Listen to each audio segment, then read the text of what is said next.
Hello and welcome back to Second City Cottage down the allotment for vlog number 9. I've been trying to get this video done a whole bunch. I've started it 3 times and something keeps on happening, so it keeps getting restarted. Really, it was glorious weather the other day, and now, to be honest, it's been raining today. It's cold and windy. I've come down here to bring a couple of things down and do a video just to give you a catch up of where we're at. Really, it's too blooming cold to be sticking around here, and there's nobody else around. It's very windy. One of our neighbours' polytunnels went all Wizard of Oz earlier and flew off. Had to be retrieved and plonked back into the ground. Came down with glorious sunshine the other day and was doing some bits and bobs, and the little one bonked her head and cut herself, so there was all worry about having to go to the hospital. We're very lucky that the sister-in-law is a nurse, so she gave her the once over. It was only a little cut, but on the head, so like everywhere, so that was a big panic. So then I didn't get to come down and finish the video because of obvious reasons.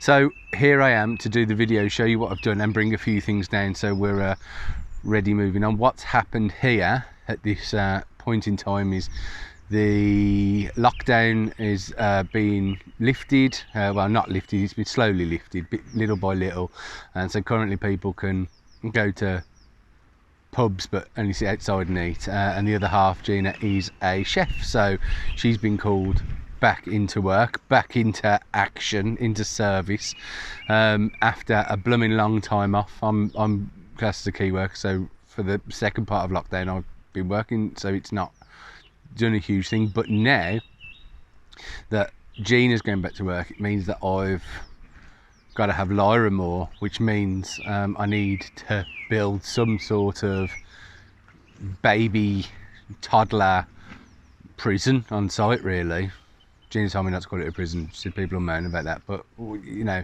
it's caged up. You know, she's there, safe, away from what people have on their plots. You don't know what people have got, and also to keep the kid off their plots. It's not on if she goes running all over. So with that in mind, I've built a playpen, or I've sort of knocked something together with what we had lying around the plot itself, and got some sort of wire fencing from Wicks, which was about 45 quid, and that sort of wraps around part of it, so I'll show you that. And I've come down to put a couple of bits and bobs in there today, and I'll show you what's been happening. The trees are in blossom, which is fantastic. I've got a green man now looking out over the plot, and I'll show you him and let you know who the green man is. I've extended the compost bin. I can't remember whether that was in the last video or not now. I've extended the compost bin to 2 now, as opposed to just the 1, and at the moment it's really going to be, the second bin is going to be a wood store for now, until we can burn everything up in the next, well, it's going to be like November time until we can do it. So I will show you what we've got done and show you what we are planning to carry on with. So yeah, I'll do that now. So tree number 1, fairly certain now it's a damson tree. Tree number 2, if you can see that we've got some blossoming here, reliably informed by both human beings and the internet that they are apple blossom, meaning that we have an apple tree. This one next to it looks a little bit dead to me. We're gonna have to see what happens. And this one next to it, so tree number 4, I believe, is another apple, and I think tree number 5 is a pear. We've got some growth in the onions. I'm not sure whether you can see through here. You can see bits and bobs.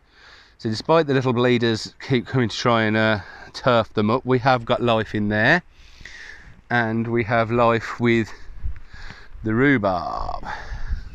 Only 1 leaf coming up of this boy at the minute, and underneath there it's still going strong, nice. Okay, so that's the trees.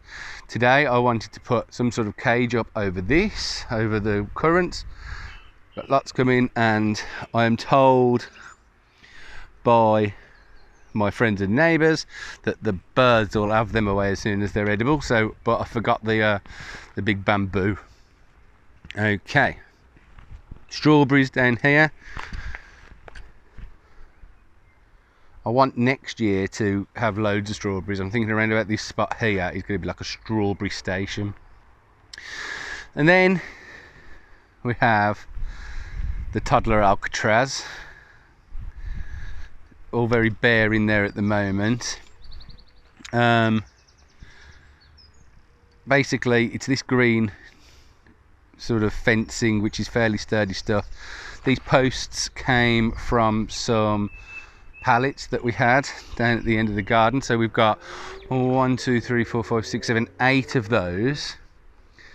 And then at the other side you can see a sort of, looks like a cattle ranch in America, doesn't it?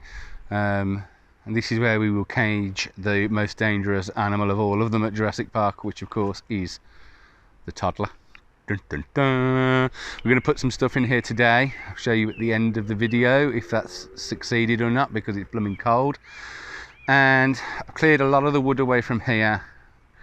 I want to do a bit more of that today and try and trim down some of the grass around here, so we've got a little bit of a walk through to see what we can do with it. That is it for now. Oh yes, the double compost bin now. I haven't attached the front door onto it yet, because I haven't got any hinges really. That's the only thing. So I've got to go and get some hinges for that, and then we'll have another door in there. And here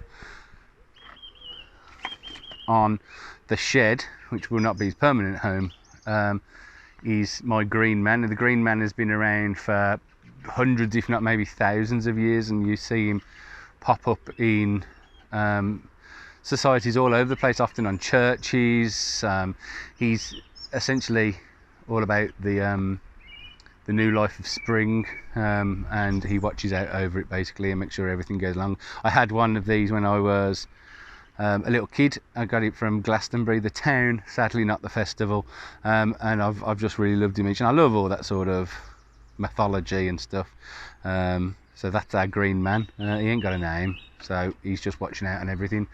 And here we have the trees in the blossom. Right, I'm going to go and get to a bit of work before my hands freeze off. Okay, not sure whether you can see, or see clearly. I've cleared beneath my 2 trees. I think one's an apple and one's a pear. Naturally underneath you can see it very clearly, loads of plastic as ever, as all the way through this site. I guess I'm just hoping that it wasn't to suppress some serious weed dramas. Oh yeah, cool, just kicked over my toolbox. So yeah, I'm hoping it's not like strife with really horrendous weeds that are going to come out and attack me Evil Dead style, but it looks a lot better down there, I personally think. Scraped up a load of stuff here from it, but I've just moved a lot of the wood. There's a dilapidated sort of, I don't know whether it was a compost bin or something behind there. There was one here before and I got rid of it, so that'll be probably my next job, while sort of trying to clear this whole area out. I've trimmed the grass back a load around there as well. I think I've hit some sort of wild garlic or something, because there was a lovely smell of garlic in the air while I was trimming. Pan across to baby prison. You can see now, not huge amounts of difference, but we've got a skeleton of a teepee made out of some of the willow that I had before. You got to remember, she's only a toddler, so it doesn't have to be massive, and I think there are restrictions on sort of height and stuff here for any sort of structure. I believe a teepee would fall underneath that, I'm not sure. It's the willow that I had cut down from behind the fruit trees. I've sharpened one of the edges and just nailed them, hammered them into the ground, and held it together here with some zip ties. I know some people are going to be against that, plastic, but if I'm honest, I was never the best sort of Boy Scout, and my knot tying skills are not that cool. Down here, We've got a sand and water pit. Sans the lid at the moment. I've got to try and find the lid. We'll have to put a lid on and then put something to weigh that down. So that'll be filled with water on the one side and sand on the other. Bit of a flaw really. I mean, it's supposed to have water in it, but there isn't like a plug hole or anything. Be strange that. You'd expect a plug hole, wouldn't you? And then in this corner we've got her little raised bed, Lyra's little raised bed that we're going to plant some stuff in.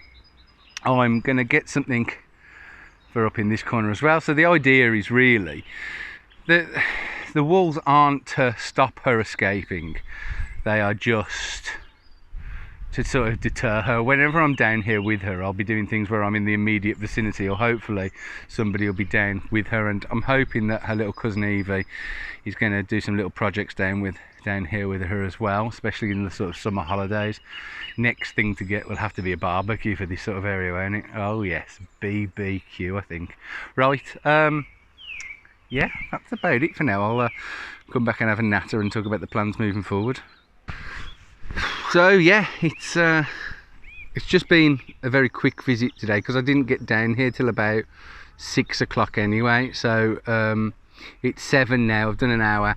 I've wanted to have got more done in the last few days, but with furlough ending and not a realistically safe place for Lyra to play, it was a no-go, and the weather was rubbish, to be honest. It was lovely whilst I was at work. However, Friday the plan is to come down and do a bunch of stuff down here. I'm off all day, with the proviso that I'm having my second COVID jab in the morning straight after work. I'm doing a night shift at work, and then I'm going straight to get injected. So my first reaction was alright, to be honest, so I'm hoping it'll be the same. I felt a bit naff after about 8 hours, so I'm thinking go, get it done, slap up breakfast down here.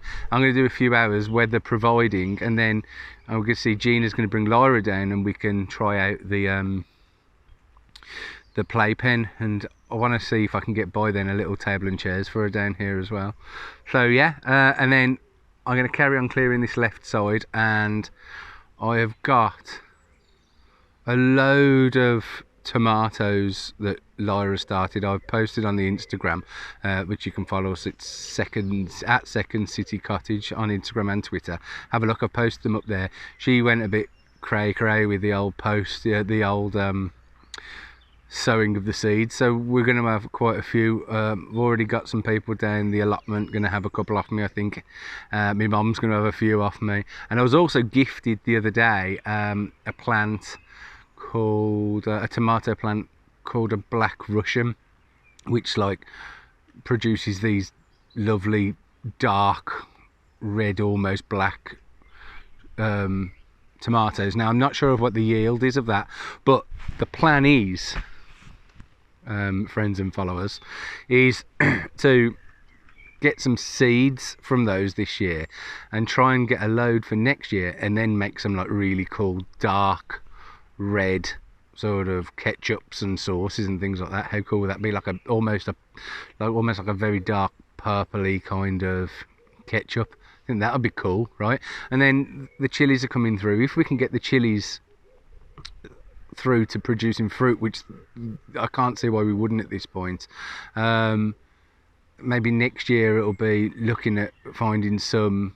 slightly cool different variations of seeds. I'm not too into looking for these seeds and being the guy who can make difficult plants grow. I'm not particularly bothered in that, but it would be cool to make some different sort of produce, you know, some cool little, not for selling, just for fun, you know. And to be honest, if all of the chili plants come through that we've got planted at the moment, we're going to have enough chilies to feed South Birmingham. We've got so many. It's got them coming out my ears. So yeah, I'll do a little bit on the tomato seeds and the chilies when I get home, to conclude this video. So I'll do that when I get back, and that'll be the end of the video. go and like and subscribe if you're enjoying the videos, if you're enjoying this journey. If you've got any hints for chilies or you've got any hints for tomatoes, let me know, because I've got so many. I'm going to try a few things. I've got a poly house thing at home, and I'm going to try some in the garden in the raised bed, and I'm going to try growing some just here with sort of strong bamboo sticks, and just make notes and see what sort of makes the tastiest sort of stuff. I've got 2 different types of tomato, gardener's friend, I think it is, or something like that. The guy on the mark on the plot next to me was saying that they're really gardener's gifts, something like that. I'll tell you in the next bit. And then something called a money maker, apparently both very easy to grow. And then I've got obviously the Black Russian. So like, subscribe, go and give us a follow and all of that, and I'll see you next time. Thanks for following us, and thanks for watching the videos. It's I'm enjoying this. It's good fun. Cheers. Bye bye. Okay, as promised, in the cottage for the first time on these vlogs, we're staring at a great big scary SpongeBob SquarePants. He's the barrier to where our chilies are growing. So these down here are srirachas. These ones here are Scotch bonnets. These here are also Scotch bonnets. Scotch bonnets have been a little bit of a pain in the backside to grow, a little bit fussy. And the srirachas, as you can see, seem to be doing very well. We had more than this, and we've sort of like been thinning them out.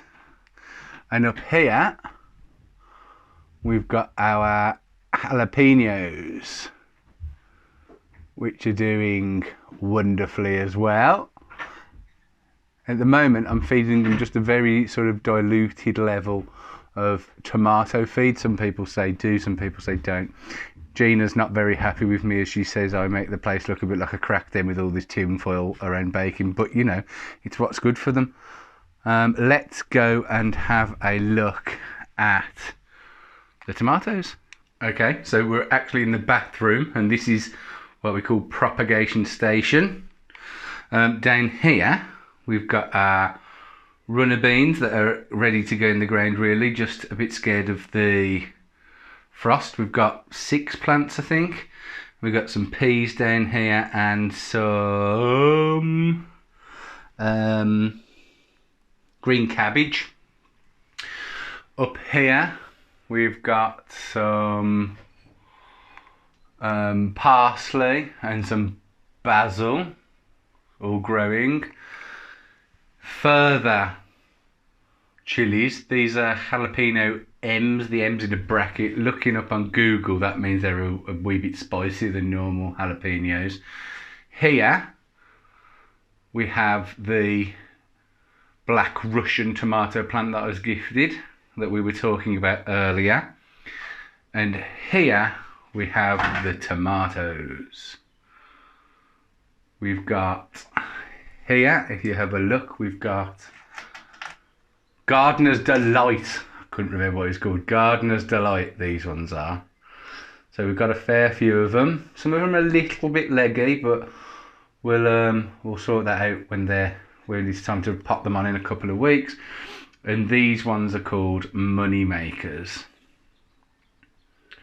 So there you go. It's your first time in the cottage. We've only done, it's taken to the 9th video to actually get to the second city cottage.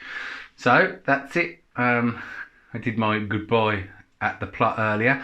So yeah, we would be having about 400 million tomatoes if all of these came through and we had the space to grow them, but we're going to be gifting some of those away. So brilliant. Thank you very much for watching. I am going to go and have myself a cold beer. See you later.